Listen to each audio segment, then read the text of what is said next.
ultimately, I feel like it depends on what you personally value in art.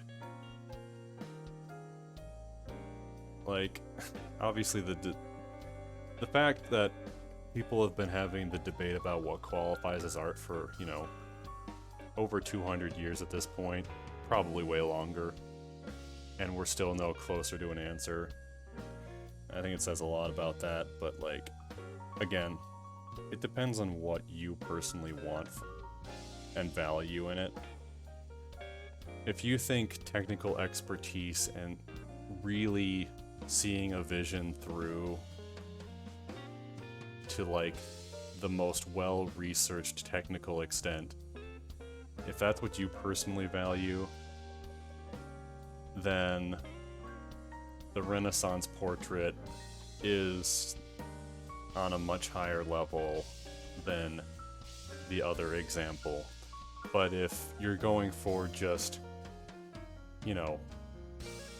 extreme expression of one's own, I guess, perspective or making a point, the other one would be the higher level. As strange as that may be to some. If any of that makes sense, I feel like I kind of went on a ramble there. The point is, it sort of goes back to what we've discussed a bit in the past, that meaning is created, not found. So we create the meanings behind the pieces, and we create the importance behind them.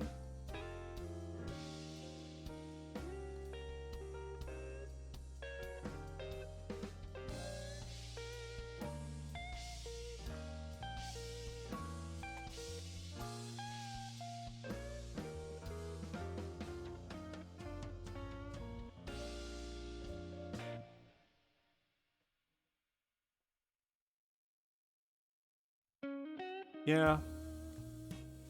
And again, they're kind of a similar degree, probably not the same amount. I definitely went through a phase where I wouldn't say dismissive, but I was kind of very indifferent to a lot of the like hyper realistic portraits you would see, because for me at the time it was like, well, it's very skilled, but so what, I guess? And I don't feel really that way anymore. I've kind of just grown to appreciate them in a different way, but yeah, for a while, it was sort of like, I don't,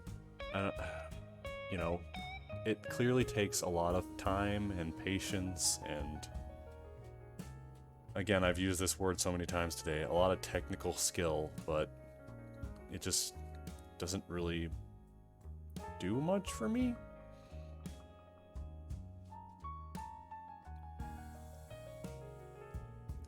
It's like, we still see this art trend a bit these days, but for a while there, the trend you would see a lot in popular art was, and I'm sure you'll know what I'm talking about, it was where instead of just, like, doing a portrait, what people would do instead is like, I'm gonna screw a bunch of screws into a piece of wood at differing levels, and then paint on top of those. And then if you look far enough away from it, it'll be a portrait. And, for a lot of stuff like that, I was like, that's very cool. But at a certain point, it felt like there were so many artists doing stuff like that, where it was just like, make the artwork with stuff that's really impractical to make art from. And